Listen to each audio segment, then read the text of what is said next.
Vamos lá, você estudou direito? Não, querido, mas eu estudo muita coisa porque eu sou jornalista. Eu já respondi essa pergunta. Falei que é sobre sensibilização. Desse tipo, não. Primeiro, então, você não é judeu, porque o judeu pratica milagre. Existe o judeu ateu, você sabe, né? Bom dia a todos os telespectadores, aos brasileiros. Se alguém lúcido falar que as urnas são 100% confiáveis, essa pessoa ela tá com algum problema. Eu vou explicar por quê. Porque se trata de uma tecnologia já antiga, né, pouco reformada. O que a gente, como brasileiro, tem que entender é que a gente tem que entender, estudar, né, provar por algoritmos qual que é o nível de confiabilidade. Agora, enquanto pré-candidato você se preocupa com isso, eu, Pablo, Marçal, eu não me preocupo com isso. A tecnologia, se você não reformar ela, né, uma tecnologia já antiga, num cenário tão tecnológico igual o que são os dados, eu acredito que defender que isso é 100% confiável é uma mentira. Agora, eu imagino que o processo, do jeito que está, ela ultrapassa 90%, né, de confiabilidade. E agora, essa distância, a gente tem que dirimir ela com pesquisas constantes, com formas diferentes de analisar os dados. A gente sabe que qualquer sistema no mundo, eu tenho empresa de tecnologia, eu posso falar de programação, inclusive. Qualquer tecnologia tem como invadir. Não existe uma tecnologia que não possa ser invadida. Se ela foi criada e desenhada por alguém pode ir lá e acessar ela. Agora, longe de discordar do amigo que falou aí sobre os Estados Unidos tem nada a ver com campanha eleitoral brasileira. Boa. Eu acredito que esse assunto já começa a ficar caricato. Igual a minha candidatura, né, para muitos, a minha pré-candidatura. E essa candidatura? Conta um pouquinho pra gente, essa sua ideia aí de se lançar candidato à presidência da República, porque quem te acompanha muito pelo seu trabalho, empresário, escritor, influenciador digital, você fez vários cursos. Por que essa ideia de ser candidato à presidência da República? Porque 60% do Brasil não quer votar não vai votar nem no Luiz e nem no Messias. Eu fui aluno de escola pública praticamente a minha vida inteira, né? Já morei em periferia. Eu lembro muito bem que quando alguém tava querendo reclamar ou encher o saco, aí alguém virava do lado e falava assim: se você não gostou, vai lá você e resolve. Então, eu não tinha cargo político, mas desenvolvia política de forma privada, e depois eu vou explicar sobre isso. Vou mostrar pro Brasil, né, em relação a uma direção. Eu vejo que a polarização ela não está levando o Brasil para direção nenhuma. Talvez eu seja o único pré-candidato que não vai usar fundo eleitoral na campanha. Eu quero falar para você que está assistindo, você que é brasileiro, você não tem essas duas opções. Essa gestão política de medo, de votar no ruim ou no menos ruim, ou da rachadinha ou da rachadora, isso não interessa para o Brasil mais. O Brasil precisa acelerar, precisa ter uma proa. E a resposta que eu concluo é falar que o Brasil até 2032, a gente vai colocar ele no topo mundial de economia, de educação, mas isso tem que passar por uma transformação de mentalidade do nosso povo. Muito bem, Paulinha. Agora, Pablo, quem você pensa como vice? Assim, a gente fala muito aqui de chapa, tem essa chapa Lula-Alckmin, que, enfim, já polemizou bastante. Quem você pensa como vice para fazer essa chapa? Se for depender da minha vontade pessoal, eu quero alguém do Nordeste, uma mulher, divorciada, mais ou menos ainda uma faixa etária de 53 anos, porque 43% dos lares do Brasil são liderados por mulheres. Mas tem que ser divorciada? Eu queria divorciada, justamente para sensibilizar esse país. Eu achei curioso essa especificidade. Sendo bem específico, Sim. É por conta da sensibilização que a gente precisa de representar isso no governo, né? O governo sempre é montado de forma política, não pensando no povo. Com certeza. Então eu peguei um desenho pensando no povo e deixei claro essas minhas intenções e sempre vou responder de forma clara e específica. É bem específico, né? Não precisa ser tão preciosista, mas a política tem um jogo, né, por trás dela. Essa caminhada agora, eu já tenho 12 partidos comigo, apalavrados, só que eles falaram o seguinte: você precisa pontuar. Se você não pontuar 2 dígitos, a gente não tem compromisso com você. E aí me coloquei à disposição. E quando começar a pontuar, a piada vai virar um pesadelo. Esse nome você não tem aí de vice? Tem vários nomes, mas eu não vou divulgar nomes, né? Principalmente porque tem vários acordos já costurados com alguns partidos. E isso precisa de ter uma reação popular. Se não tiver, é só uma besteira falar nomes. Paulinha? Não, eu só ia perguntar se isso é uma estratégia no sentido de atrair o voto dessas mulheres, uma estratégia de marketing, digamos assim, ou se isso é um princípio seu de representatividade, de imaginar que no governo a gente precise representar essa parte da população que, como você já considerou aqui, é uma grande parte das mulheres brasileiras. Eu já respondi essa pergunta. Falei que é sobre sensibilização. Eu falei para sensibilizar realmente quem gasta o dobro de energia, né, para cuidar de uma família. Sensibilizar para voto, então, não no sentido de Não, você entender que precisa nação, de uma representatividade no governo dessas pessoas. Mas esse é o sistema eleitoral. Não, sim, eu não estou te julgando, eu só estou perguntando. Não, eu só estou respondendo a sua pergunta e reafirmando ela. O sistema eleitoral é esse. Se você quiser que as pessoas te ouçam, né, elas precisam ser representadas. Então, quando alguém vota, não tem nada demais. Ela está falando assim, eu confio em você. Você tocou meu coração, ou seja, é a forma de sensibilizar esse público e militar por esse público, né, durante o governo. Ô Pablo, pegando esse gancho da mulher divorciada, da representatividade das mulheres, do casamento, a gente tem uma polarização muito forte no país hoje, não só entre Lula e Bolsonaro, mas em convicções, né, ideológicas, direita, esquerda, conservadores, progressistas. Eu queria saber em qual espectro você mais se alinha, se é um centro progressista, centro-direita, centro-esquerda, e como é que você vê essa questão familiar? Como é que você vê essa pauta de costumes defendida pelo governo Bolsonaro, que é anti-aborto, a esquerda é a favor do aborto, a direita pressupõe uma família mais tradicional, a esquerda alarga o princípio e o conceito de família, às vezes de maneira um pouco exagerada ou não. Como é que você vê a pauta de costumes, como você se alinha diante dessa pauta de costumes e como você se define ideologicamente? Vamos lá, 30% do eleitorado é dividido bem ao meio, né? 15% do eleitorado é a esquerda extrema e 15% a direita totalmente extrema. O que acontece? A gente, como brasileiro, a gente não é obrigado a sustentar uma ideologia lá da Revolução Francesa que tem mais de 200 anos, com esse negócio de esquerda e direita. Sim. E eu sei que todo mundo quer me colocar um rótulo, mas eu vou te falar. Existem coisas muito boas que a esquerda produz na nação, só que quem é de direita ignora 100% do que é feito e falado. Exemplos. Causas sociais. Sim. Eu já fui da periferia, eu sei o que é passar fome. Não passei uma semana de fome, mas eu sei o sentimento do que é isso, o que é ter dificuldade, o que não é ter dinheiro na família para pagar a conta. Mas a direita não faz causas sociais também, por exemplo, auxílio família, essas coisas. Não, esse auxílio aí, ele foi alongado de um outro governo, né? Ninguém falou, queremos fazer isso. Isso é uma manutenção e até usar isso de forma de brand, né? Para continuar a angariar mais votos. Mas tá errado, não. Tudo bem.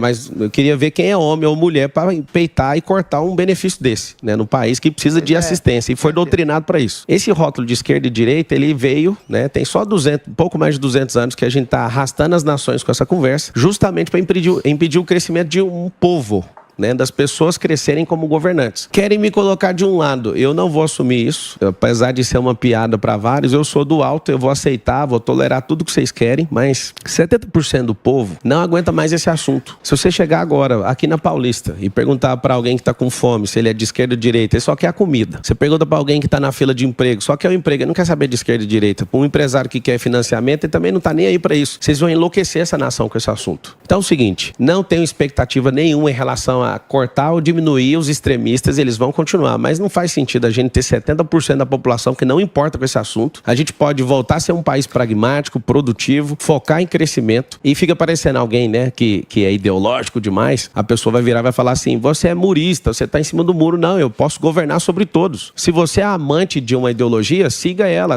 Toda ideologia, ela vai limitar, ela vai alienar o cérebro. A minha ideologia, né, para ficar bem definido, é o Brasil. O principal pilar dessa ideologia chama-se liberdade. Tá? Você tocou no assunto de aborto. Enquanto a direita é contra, a esquerda é a favor, você falou. Se eu for para uma guerra, né, o Brasil entrar no estado de guerra, igual a Ucrânia tá, e precisar de mim para defender o povo brasileiro, colocar um fuzil na minha mão, eu vou para cima. Por causa de quem? Por causa de vidas de brasileiro, não por causa de patrimônio brasileiro. Você é pró ou contra aborto? Vou te falar agora. Perfeito. Se eu for para a guerra defender uma vida, por que eu vou aceitar tirar uma vida de alguém que é indefeso? Essa é uma pergunta que eu te faço. Isso é uma pauta de direita, então. Você é contra Ou seja, eu não sou contra, eu sou contra assassinato de vida inocente. Inclusive, eu vou sugerir que mude o nome aborto, porque vocês estão...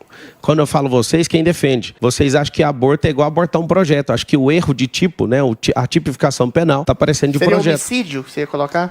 Não é homicídio, porque homicídio precisa de ter respiração, né? Mas uma coisa que você tem que entender é que ali é uma vida indefesa. E eu acredito que as mulheres que defendem o aborto, elas falam assim, meu corpo e minhas regras. Eu vou continuar achando que ela tá certa nisso. O corpo dela é regra dela, ela decide decide o que quiser. Só que tem outro corpo lá dentro que não é dela. Então, sabe qual que é a discussão que eu quero trazer? Não é se eu tô certo ou se eu tô errado. 4 crianças por dia morrem afogadas no Brasil. Então, a gente vai tampar todas as piscinas para nenhuma criança morrer? Não, coloca uma telinha.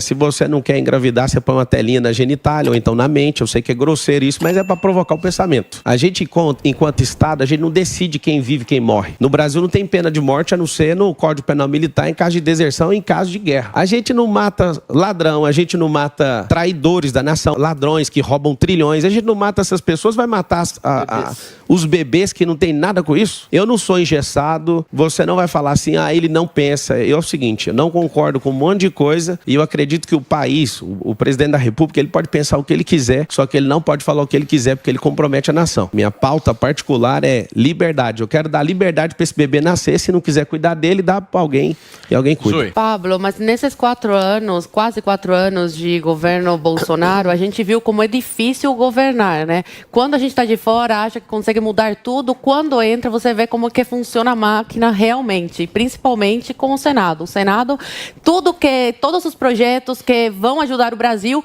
eles sentam a bunda em cima e não deixam, não aprovam, não votam, não levam para plenário. A gente vê o STF, que todo dia está interferindo aí em pautas que são do legislativo, que competem ao legislativo, ao executivo. Como que eles você chama? estão...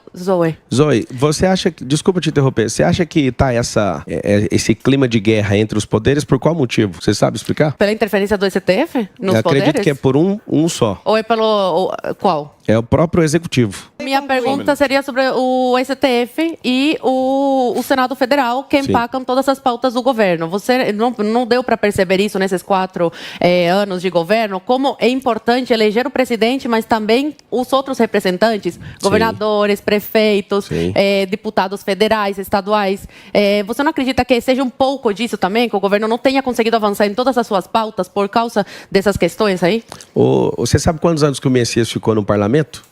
27, salvo engano, quase 30. Eu vou te explicar. Eu nunca fiquei nem um dia inteiro dentro do parlamento, mas eu tenho relacionamento lá dentro e eu sei que os 3 poderes funcionam por meio de relacionamento. O que acontece? O Messias, ele passou 27 anos dentro do parlamento e quando ele quis ser presidente da casa, ele ganhou 4 votos. Não teve o voto nem do próprio filho, né? Que eles estavam brigados na época, algo assim. Quando ele era parlamentar, ele não conseguiu nem 4 votos para ser presidente da Câmara e aí a gente percebe algo. Ficou 27 anos, não estava costurando o relacionamento, aí depois vira presidente, o que você acha que vai acontecer? Vai ficar todo mundo contra ele, apesar que toda legislatura tem aí processo natural de 50% de renovação do quadro. O relacionamento do governo do PT com o legislativo, por exemplo, foi através de corrupção. O Lula tinha o maior bom trânsito entre os partidos, que ele subornava e comprava e corrompia. Eu não terminei de falar e não falei que relacionamento é sobre comprar pessoas. Pois é, mas na verdade sempre foi mais ou menos assim, mas vamos ver. Não, isso aí não é um modelo correto. Então você acabou de mostrar um modelo que não é. Desse modelo. Você mostrou o modelo que é incorreto e o ruim, é o que eu estou falando. A gente pode avançar, né? A gente não precisa aceitar os 2 modelos. Essa tensão que está acontecendo no país é em decorrência de quê? De alguém que fala tudo que pensa, de alguém que não se atém às responsabilidades, né, de um executivo. Eu vou fazer uma analogia para você que é povo, para você entender. O presidente da República é o cargo mais frágil de todos, é alguém que tem que ser diplomático, alguém que tem que ser elegante, alguém que tem que ser nobre, alguém que precisa ouvir os filhos do Brasil. Então, se fosse uma família, eu faço essa analogia. O presidente da República é o pai da nação, temporariamente. O STF é a mãe, só que a mãe não tem mandato, ou seja, é praticamente vitalício. Madrasta, né? Então. Não tem mandato, é madrasta. Aí o que Sem mandato é mãe. Nasceu é mãe pra sempre. Pai se aceita, né, Drilinho? O pai é biológico, foi eleito, pelo menos, né? A aposentadoria compulsória do ministro do STF é aos 75 anos, né? Então, a gente pode discutir muitas coisas enquanto nação, de colocar mandato, né, no STF, isso pode ajudar pra caramba.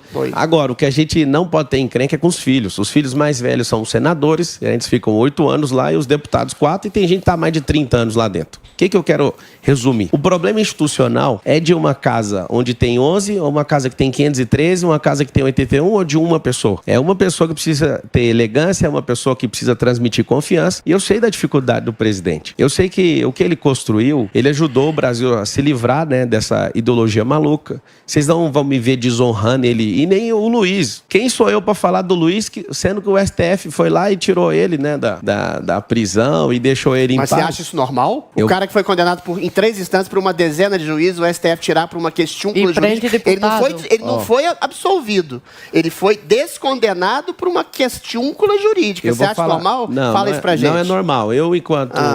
Você falou que não vê problema. Não vejo problema, porque pra que eu vou fazer isso? Porque aqui no Brasil tem quantos juristas, você sabe? Pra quê? Pra você não perceber, não soltar criminosos condenados por 3 instâncias por uma questiúncula jurídica. Só isso. Então, vamos lá. Você estudou direito? Não, querido, mas eu estudo muita coisa porque eu sou jornalista. Então vamos fazer o seguinte. Vamos estudar o direito, que o direito tem um devido processo legal. Infelizmente, se você perguntar pra mim, você acha justo? Eu acho injusto. Então você vê problema.